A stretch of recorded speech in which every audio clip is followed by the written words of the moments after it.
Today, we're talking to NAR's chief economist about some staggering new data. I'm Kathy Fettke, and welcome to The Real Wealth Show. You're listening to The Real Wealth Show with Kathy Fettke, the real estate investor's resource.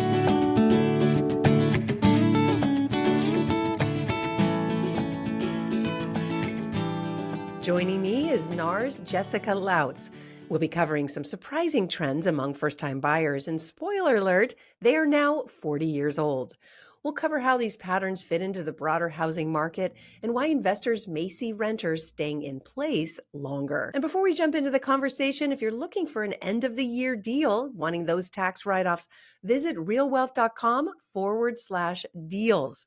I've always found this time of the year, homes, especially new homes, can be discounted. So be sure to check it out and see the holiday specials we have available. All right, well, let's get started. Jessica, welcome to The Real Wealth Show. Thank you so much. I'm really excited to have this conversation. Me too. And I love the data that you provide over there. And you just came out with a new report on what is going on with first-time home buyers. So we're seeing a decline, it sounds like. We are first-time home buyers are really suffering in today's housing market, housing affordability, the lack of inventory. Essentially, what we've seen is the share of first-time home buyers has been cut in half since the Great Recession, when we saw it at 40%, and now we see it at 21%. Wow. And the first-time home buyer age is increasing. There was a report that it's as high as 40%. But it's weird because I had an economist here who said that's not entirely true. So what's the truth around that? Yeah, absolutely. So when we look at the age of first-time home buyers, we record the median age of primary residence buyers. So our data set's a little bit different, and it's different time frame from what you'll see from census. That's lagged by a couple of years. It's also different than mortgage data, because what we actually see today is nearly 1 in 10 first-time home buyers are paying cash. So we have a different read of the market, and we know that mortgage data, they're not going to count someone who owned for the last 3 years. So you may have actually been in the past a homeowner, have decided to rent for a period of time, and then come back to homeownership. In mortgage data, that means you're a first-time home buyer. If you're a divorcee, you're a first-time home buyer. So in our data, it's a more pure read of what is a first-time home buyer in the market. And unfortunately, that share has just shrunk. Wow. And getting older, sounds And like. getting older. It takes a longer period of time to save. We know that down payments are hard to come by when you have high rent, when you have student loan debt, childcare costs. All of these things are adding up to young adults today and making it very hard to save for that down payment. I ask my daughter all the time, how does she do it? Because the childcare costs alone are insane, add insurance costs. And, she and her husband do very well. I would say very well. And still, it's all the money goes to expenses. There's very little to save, like you said. Yeah. So it is concerning. But I also think I heard you say that what's the percentage buying all cash and who's doing that and how? I know. It's a very unusual first-time home buyer this year. What we're seeing, and we've seen this for the past couple of years, I have to say, in the data, is we have seen that the first-time home buyer today has a higher income, which makes sense. You have to have a higher income to save for a down payment. But they're Yeah. also wealthier. They're taking for their down payment or an all-cash purchase. They are more likely today to use financial assets than we've ever seen before. So someone who is taking advantage of the rise in the stock market, cryptocurrency, taking stocks and bonds and being able to put this towards homeownership, an investment for their future in a different type of way. So we're actually seeing that there are some all cash buyers as first-time home buyers. We're also seeing inheritances play a role. And Yeah, I that was can going to also say, help. is it Yeah. parents helping? Is it inheritance, or did they buy a bunch of crypto and timed it well? I think it's all of the above, right? So we're seeing it's not just one and done. And people have to diversify where they're finding their down payment today. So it could be a bunch of different sources. And we are seeing inheritances also at an all-time high as well. Yeah, do you happen to know the statistic on how much money is going to be transferred over the next 10 years? I know it's huge. It is. And there's lots of estimates out there that are saying just how large that silver tsunami of baby boomers is going to be. But I have to hesitate when I talk about that, because we know that people are living longer, they're working longer, they're healthier longer. It's not going to be an automatic transfer of wealth. And I think there's a lot of people who have provided estimates over the years who have said, well, this many baby boomers are going to pass on and they're going to hand that wealth over to a millennial. I hate to say that, because I don't think it's necessarily going to happen automatically. And what we've essentially seen is repeat buyers are older too, and they're baby boomers in the housing market. Yeah, that makes sense. Okay, so what solutions are there to bring? I'm assuming that part of the problem here is just the lack of supply, Yeah. and certainly the lack of the right kind of supply, the affordable housing that a first-time homebuyer would normally want. So, what are we seeing? I know the Trump administration's throwing out all kinds of ideas, but from my perspective, it doesn't seem to help the first-time homebuyer to have I don't know, a 50-year mortgage. Is it really bringing down the cost of borrowing? No, probably not. It's going to make it more affordable. You know, Yeah. a portable mortgage, that only helps the person who already has the mortgage. So how does that help the first-time home buyer? Great ideas, interesting, but not solving the problem. Yeah, so I think there's lots of creative solutions being thrown out right now. Let's see what throws at the wall and sticks, right? And so I Yeah. think that's the attempt that we're getting right now. What I will say is at the end of the day, we just need more housing inventory, and that's going to be really the solution. When we look at more housing inventory coming in, and we have seen more housing inventory come in the existing home sale sector in the last few months, that's great. But a lot of that's not affordable to a first time home buyer. So that's Yeah. what we really need is smaller units, more affordable units, and that could bring in more first time home buyers. And that's not just a coastal issue, it's a nationwide issue. Yeah, but is there any incentive for a builder to do that, or does that have to be a government sponsored type thing? Yeah, and that's where the hitch comes, right? Is Yeah. because builders are saying just how expensive it is to build homes. And it's not just the expense. They run into so many restrictions in local areas, density restrictions, regulations, the lack of labor, the lack of supplies. It pushes up the cost of building considerably. And the home builders will estimate that it's nearly six figures before you even get a shovel in the ground, just when you look at regulations. And so when we look at that on its face, it's a problem. The labor constraints, I think, are something that it's a problem today, but we need to be looking at moving forward too, because the median age of someone who's in the skilled trades is in their 50s. So unless we start bringing in skilled labor, I think it's going to be a problem moving forward. Yeah, but with or without skilled labor, it's all those other things you just said. It is very, very difficult to bring in affordable housing. Maybe in some parts of the country, it's not as hard. I know we have a team we work with in Oklahoma City, and they're building brand new homes for under $200,000, which is pretty darn affordable, and great for rentals. Whether someone's buying or renting it, it's going to be more affordable.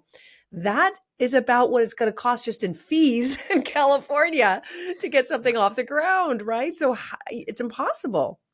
It is, yeah. And I like that you brought up the regional differences in this too, because we really are seeing that. If we look in the California area, the median price of a home can be pushing $2 million. Yeah. So just thinking about that difference too, and that's what's driving a lot of relocation in this country is just thinking about where can I find a more affordable property? Where can I raise my family in a more affordable location? And so we're seeing that migration flow. Sometimes when we see that migration flow, it means all cash buyers coming in. Because if you're moving from a really expensive market to a more affordable market, suddenly you're an all cash buyer in a way that you didn't expect to be in the past. And that's what we're seeing too, near all time highs. It makes a lot of sense, especially for all those millions and millions of baby boomers who are coming from the coastal markets, coming from the East and West coasts. They're still a big group of baby boomers looking to retire. And what a great way, right? To sell your primary, take the equity and go own a home free and clear somewhere. Yeah, I mean Like, it's really the American dream, right? To have the nest egg within your home, and we can see that divide between owners and renters, and it really is the number one way that people build wealth in this nation is through homeownership. So taking that property and being able to do that, we're seeing 30% of repeat buyers are really buying with all cash, and that's if we looked before the pandemic, we'd see half that share. So we really do see a lot of cash in this home buying market. that's incredible. Yeah, that is not how it used to be, right? But I guess that's what happens when you just create $7 trillion out of thin air. It lands somewhere, and oftentimes in the real estate sector. So coming back to the first-time home buyer who is really struggling, is not able to purchase till later. I'm talking about the average first-time home buyer, not the one that got the inheritance or who was able to sell a house and have that equity. What is the price that they're going to pay by buying later, by waiting? Well, unfortunately, because we're seeing a 10-year delay in actually purchasing homes today, someone used to be 30 as a first time homebuyer, now they're 40. The repercussions of that, because this is the number one way to build wealth, is $150,000 is our estimate.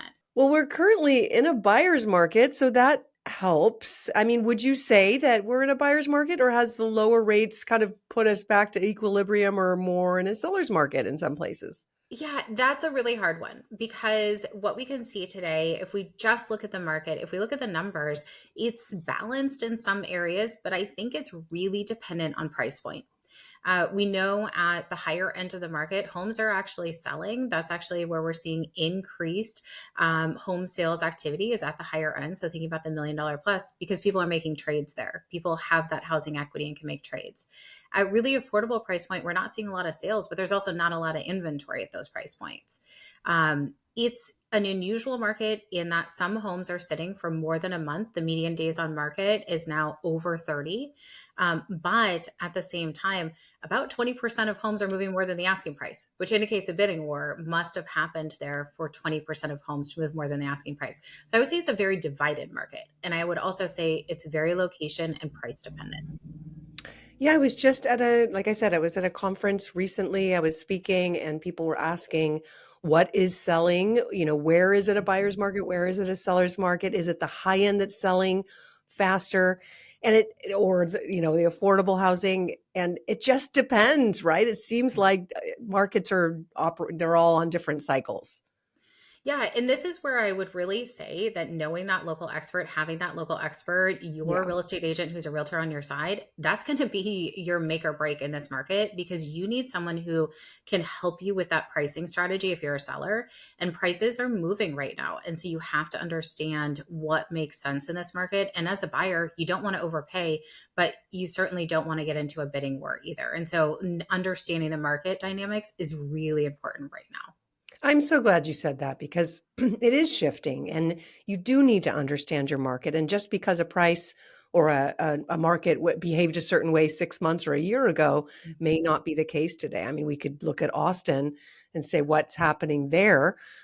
We know that there's a lot more inventory, definitely a buyer's market, but what an opportunity at the same time, right? You can negotiate, you can get deals in a market that will probably come back eventually. It's a strong place, strong Yeah, economy Austin there. is such a great example because at one point we had seen home prices were moving up 45% year over year. That's insane to Yeah. think if you're a local resident and you've been diligently saving, and then suddenly you have this influx of population who's bidding up the home prices. Now we've seen some moderation, but frankly, most of the homeowners in that area would still have plenty of housing equity and sell more than what they paid on that home. And it still means for that local resident who maybe Jane Doe has been saving for a long period of time, she's probably still on the sidelines. They would have to come down quite a bit, and she may not be able to find a home at that price point that she's been looking at. It's such a good point. People do forget that that kind of price appreciation happened and in the hottest market. So I almost look at it like a race. You got a race, you got some people much faster and they get to the finish line and they have to wait for the rest to catch up. So some of these hot markets just already have their price appreciation. So it's not that they're a challenged market. It's that they're having to wait for the public to be able to afford it. It just prices went up too quickly. Right, absolutely. And the wealth gains through homeownership are real. So if we take Charlotte, for example, that's been a very popular place to move. I feel like Texas and Florida get a lot of the attention, but the Carolinas has been very popular too. For someone who's owned for 5 years in Charlotte, they gained $170,000 as an average of housing wealth in 5 years. That's a tremendous amount of money if they want to go and make a move or tap that housing equity for something else. Yeah. All right. So know your market, speak with a local expert. That's what you guys do all the time, every day, is making sure that realtors understand their market.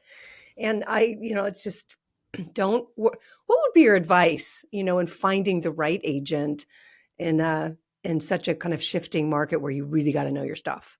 Well, what I can tell you is what buyers and sellers did in the last year. What they really wanted was not only for someone to help them find the right home, they are using referrals, they are using recommendations from people who trusted that agent, who used that agent, who had a successful experience.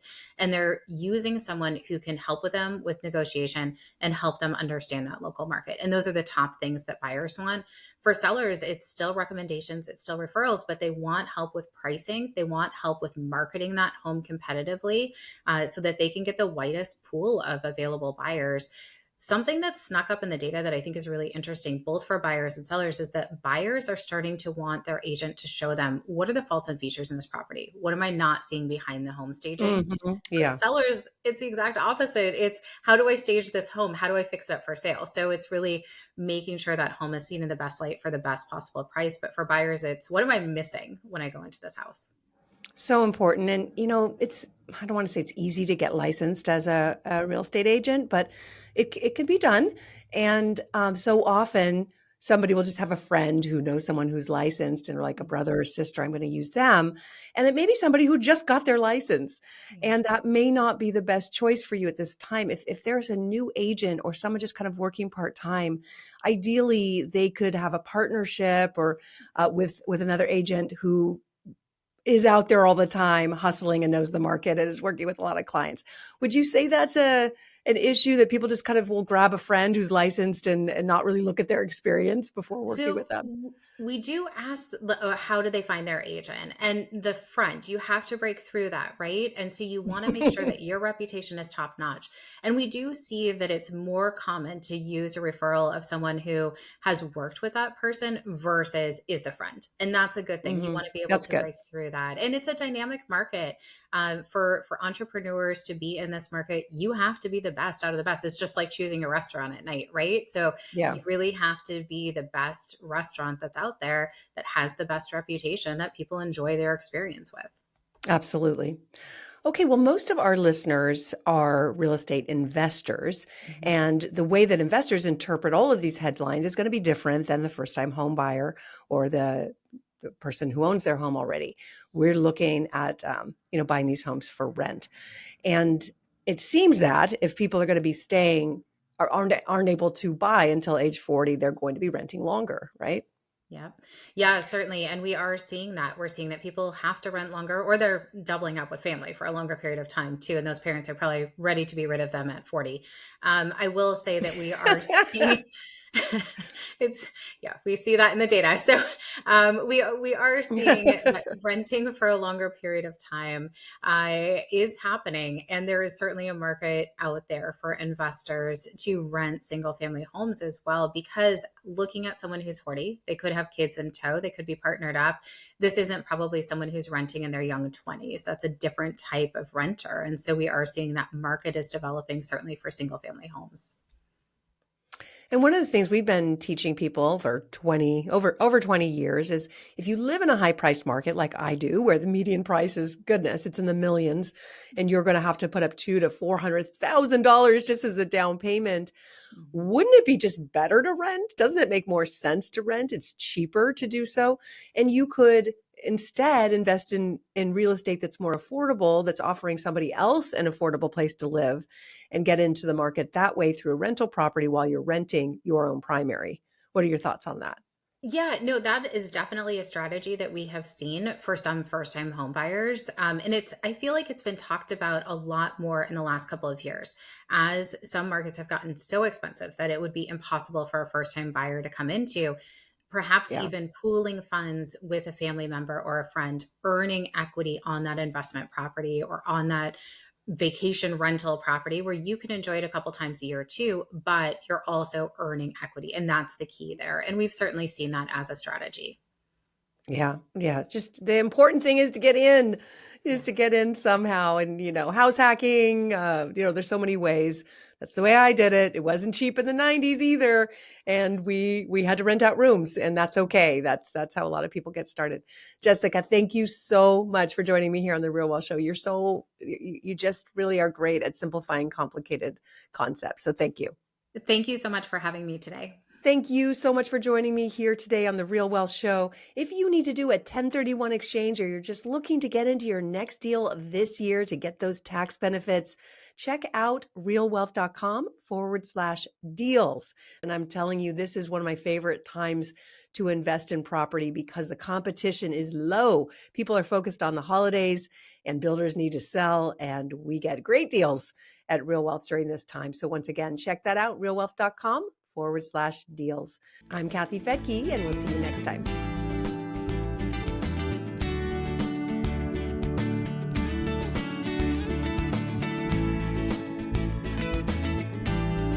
The views and opinions expressed in this podcast are provided for informational purposes only and should not be construed as an offer to buy or sell any securities or to make or consider any investment or course of action.